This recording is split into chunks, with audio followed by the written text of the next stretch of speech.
Hello and welcome to Cup of Tea Reviews. My name is Tim and I'm joined as always by Michael. Thanks for having me. Thank you for joining me. Tim, we watch movies to be entertained, but so many of them are duds. We watch the movies that can go either way, good or bad, and we let you know if they're worth your while. We waste our time so that you don't have to. Today's movie is Twisters. It is a 2024 disaster movie starring Daisy Edgar Jones and Glenn Powell. Michael, please give us your hot take. Tim, this movie was not my cup of tea. I had a great time watching it with you, but at the end of the day, I just don't think it's particularly memorable. It was an easy spectacle film, but there's just not enough here that I'm going to hang my hat on and I'm going to recommend it to others. What about you? This movie was my cup of tea. There are a few elements that got me over that edge of a 50% cup of tea, but at the end of the day, it's only a 51%. It's not a full-throated recommendation. So Tim, what's it about? The film follows competing storm chasers trying to uncover the secrets of tornadoes. Michael, where do you want to start with this one? I think we have to acknowledge the way this movie is a sequel to a movie that came out like 30 years ago. And for me, this movie was just not as memorable. The original Twisters was memorable because it was a spectacle. Like, there was something happening there that was truly unique, truly different. This movie just felt to me a little too CGI. There was too much going on that detracted me from the story, and the story itself just really wasn't quite as good. So for me, I struggled with that. I'm going to jump on what you said. This movie is very rote, and it feels very much of its time and place. In today's movie market, movies have to follow the exact same formula. So it's always a hero's journey or a story archetype. There's the big storm, there's the moment of internal peril where the character turns away from the hero's journey, and then they get brought back into it, and then they save the day in the end. Like, it's very rote, and it feels very, very familiar, and we've seen this a million times before. Now, again, to compare it to the original film is bonkers. It is off the wall. It is completely out of pocket, and it is insane, and I really love that. This movie is nowhere near as wild or as interesting or as insane.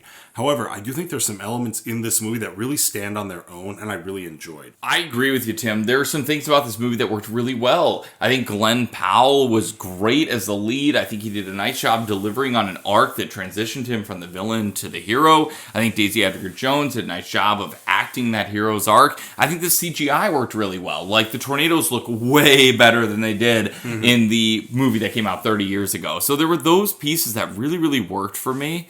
But at the end of the day, to your point, it just kind of felt a little bit rote. And that's kind of what I struggled with, is I'm not sure there's enough here to hang my hat on in terms of memorability that I'm going to say a year from now, hey, I watched Twisters. That's a good movie. You should watch it. I'm struggling with the exact same thing you are. Because this movie came out today, it feels a little bit too commonplace. These big budget extravaganzas are just a little bit too run-of-the-mill. We've seen this a billion times. Every other movie follows this exact same story arc and these exact same plots. And while we were watching it, I remember you were like, this is going to happen. And then it did. And I said, hey, that's going to happen. And then that happened. You know, this movie is a little bit too by the numbers. We're criticizing it because it's rote, especially compared to the original, which is not rote at all and is completely bonkers and completely off the rails. But also just compared to other movies in this same sort of genre, it's not as compelling as I would have wanted it to be. Michael, when should somebody watch the film? I agree with everything you said, Tim. I think this movie has a lot that's interesting. And again, it's Sunday afternoon. You want to pop a movie on. This is a good movie. Like, there's like some fun things to see. There's some good spectacle, right? They call back to the original Twister movie in some really fun ways. But at the end of the day, it's just not memorable enough that I'm going to sit here and say, hey, you need to watch this. This is a good film. And for me, that's a deal breaker. What about you?